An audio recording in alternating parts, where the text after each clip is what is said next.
Hi everybody, welcome to Aimee Nolte Music. You probably know by now, but all of my content, all of the concepts that I teach and talk about are divided into playlists on YouTube. I want to make sure you know how to find them, and especially today, I want to make sure that you know how to find my playlist called Story Time.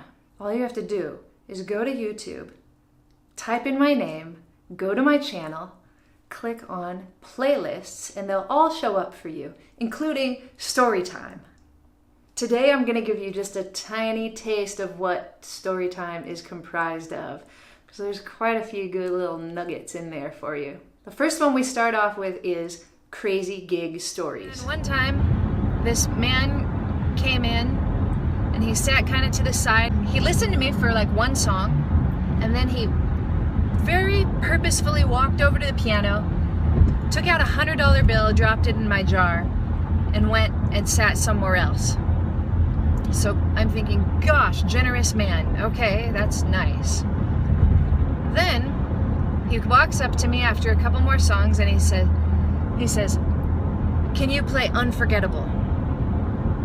Sure I can. $100, I'll play the crap out of Unforgettable. Then I start to play Unforgettable, and he walks over to a lady.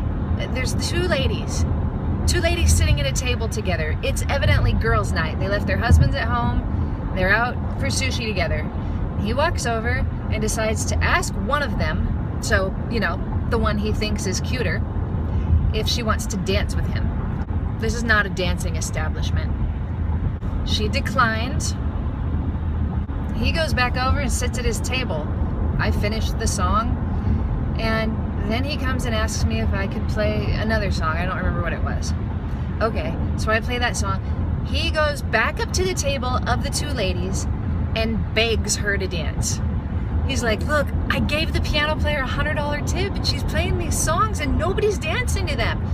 So these two ladies and me, we're all thinking, creep, right? So finally she relents, because he's like a 2-year-old. And they dance, and the other woman just sits there at the table, whatever, looking at her phone, thinking, nice girls' night. And then the song ends, and he goes and sits down. Thankfully, he leaves her alone. And I finish up my set. Here's where I make my first mistake.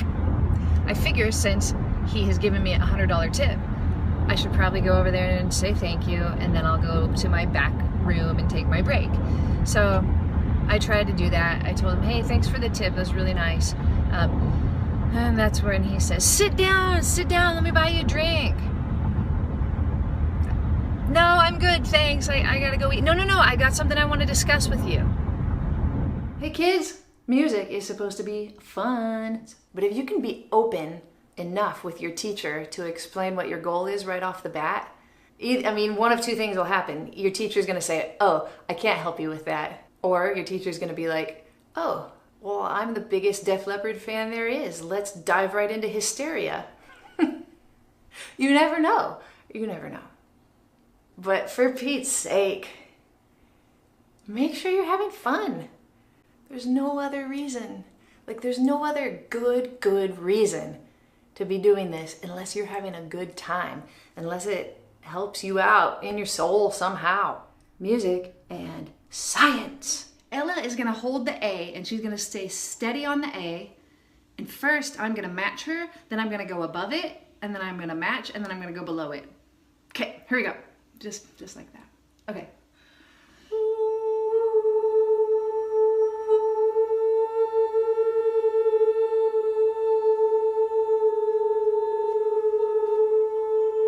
If you take like a vacuum tube and you do like this with it, it'll make a sound, right? Whatever length the tube is, it's gonna make a sound. If you were to clip it shorter, it would make a higher sound. If you had it longer, it would make a lower sound. And as you whip it around like this, it'll start to sing to you, like ooh, right? And as you go faster, have you noticed it'll change pitch? But it doesn't just change any pitch, it follows the overtone series. Now it's the same if you play a brass instrument. You know how somebody can play do do do do do do do do do do do do do do do on a bugle, and there's no buttons. It's because of the overtone series. The length of that bugle never changes, but when you double the vibrations that are coming out of your lips, so instead of being really slow and, you know, you make it something like that. That was attractive. It raises the pitch, and always from the 1 to the 5 to the octave to the 3rd to the 5th to the flat 7 to the 9, and so on, and it keeps going. Do you know that the human voice can also do this kind of thing? And there are people on YouTube that can do it so much better than me.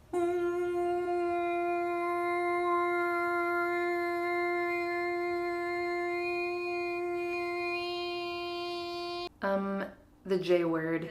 I kind of have to talk about something a little touchy today. The other day I was talking to somebody and they said a word that I haven't heard in a really long time. It's a word that I think used to be okay to say, but it's not okay to say anymore.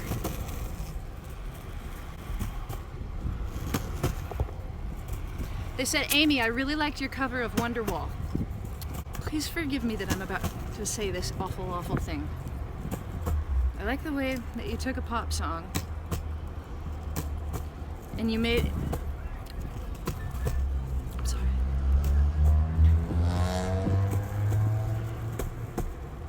And you made it jazzy. Be excellent to each other. Now you probably did not know this, but my house is only about 5 miles away from one of the most epic locations that I can think of. Welcome to San Dimas High School, the site of a very bodacious, most victorious adventure starring Bill and Ted. As they traveled through time, Bill and Ted learned one very important lesson, and it was to be excellent to each other. I was just at a jazz camp last week, I think you guys know that, in South Carolina, and I was in a class where a kid asked an awesome question. Awesome question. He said, when I enter the, like the workforce as a professional player, he goes, what's gonna make somebody wanna hire me more than they wanna hire somebody else who plays my instrument? First and foremost, you gotta be a great player. Numero uno, you gotta know your stuff. Right after that, however, I told him, it's so important to be a cool guy, to be somebody that everybody wants to be around. Piano and guitar, who will comp? The short answer to the question, can guitar players and piano players comp at the same time, is no. They cannot. They take turns. If I'm the piano player, all I'm doing is playing stabbing kinds of motions to cover the chords as they change, and I'm improvising the rhythm in which I'm playing those chords. It's almost like taking a solo. You're never going to do it the same way twice. You're improvising every place that you place those voicings. Same with a guitar player. The guitar player is playing along, that's what they're doing. They're playing chord changes and they're improvising their rhythm. If both of you want to try that at the same time, how the heck are you going to predict what the other person's going to do? You're not. You're not. What if the guitar player decides to play on the and of 4 and hit it hard? And what if you have already decided to hit 1 hard? Boom! Oh, it's a mess. Playing what you hear. The myth. Have you ever heard anybody say that? I just want to practice hard so that I can play what I hear in my head, man. I've heard it a time or two. More than that, probably. What the heck are they talking about? That's what they, that's a fallacy. That's a non-issue. It's not about playing, it's not about being able to play what you hear in your head. That's easy. If I hear Twinkle Twinkle Little Star in my head right now, I can play it on the piano, right? As long as I can sing the notes, I can go figure it out on my instrument. Even if I hear a super complicated line in my head,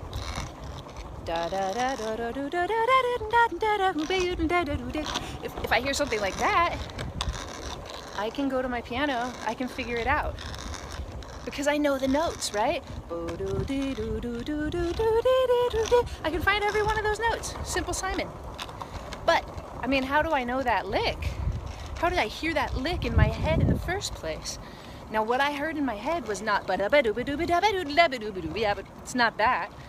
They were specific notes with a shape and a purpose.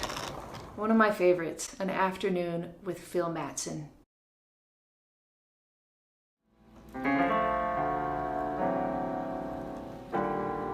remember when I first heard, like if you're going a 2-5-1 and G. Yeah.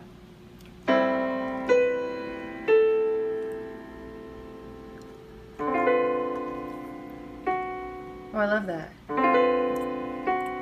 You don't. I heard it on a Barbara Streisand Really? recording. Yeah, Claire Fisher was so good at that. Claire, you know, just the voice leading. He was into lines more than this, although he was into the vertical. It was a horizontal, mostly with Claire. Like he was interested in what each voice was doing? Yeah. Even if he was playing piano? Oh, yeah. Yeah.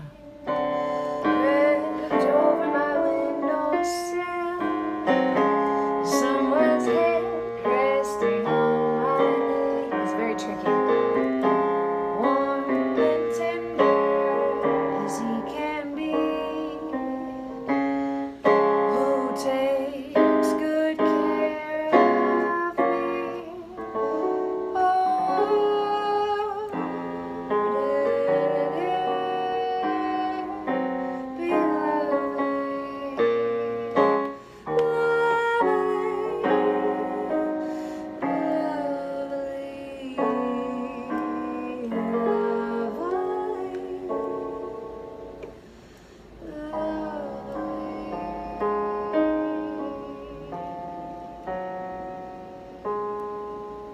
Thank you.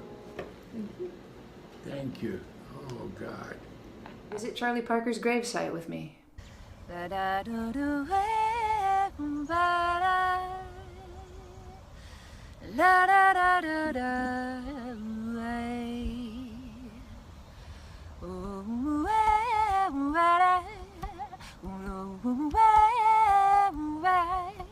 time I almost quit singing. When I'm finished, she tells me to stand up. I stood up, and she walked right up to me, and she goes, "Why do you play and sing?" And I said, well, my accompanist actually canceled on me, so I just thought I'd play for myself. And she goes, "It's not good. You must choose." She goes, "Either you play or you sing. You cannot do both. It's not good." And I was like, "Really?" And she's like, "Yes, you must choose." And then she did a crazy thing. She got right up in my face and she starts going, diggada diggada diggada diggada diggada diggada diggada diggada diggada diggada diggada diggada diggada, like that, right in my face. To wrap it all up, you go surfing with me and I tell this hilarious story, crazy story about Branford Marsalis. Got to be at the end of the clinic and one of the guys in the combo got brave and he said, "Could we play something for you?" And Branford was like, "Yeah, all right. What are you gonna play?" And they said, "Au Prévave," and he goes, "All right." He's like, "You can play the head in and take some solos, but I already know how it goes, so don't play the head out." So they played, and I guess they just played their hearts out. Like, they were good. For a college combo, my friend said that they were really good. And so Branford listened to them, and they did play the head out. Like, they just, I don't know how I would do that. How would you just stop after the solo sections? You're like, "All right, we're done." And then I think that same guy who asked permission to play goes, "Do you have any advice for us for our solos?" And he goes, "Yes, I do." And he pointed to them one by one, and he said, "You need to listen to more jazz. You need to listen to more jazz. You need to listen to more jazz. You need to listen to more jazz. And you need to listen to more jazz."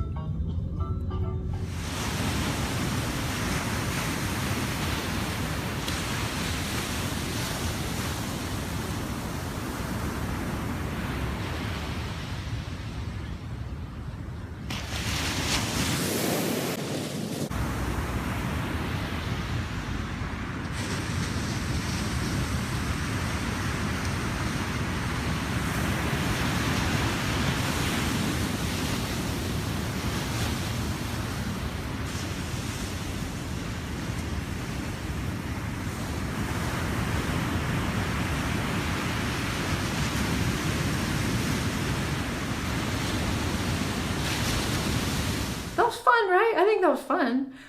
Once again, you go to my channel, click on playlists, story time, and you can watch whatever one of them you want. Watch it on your commute. Listen to it as you drive. Put it on when you're doing the dishes. Better yet, call all the kids into the couch and make it movie night. Whatever you do, I think you're gonna enjoy it. I'll see you next time on Aimee Nolte Music.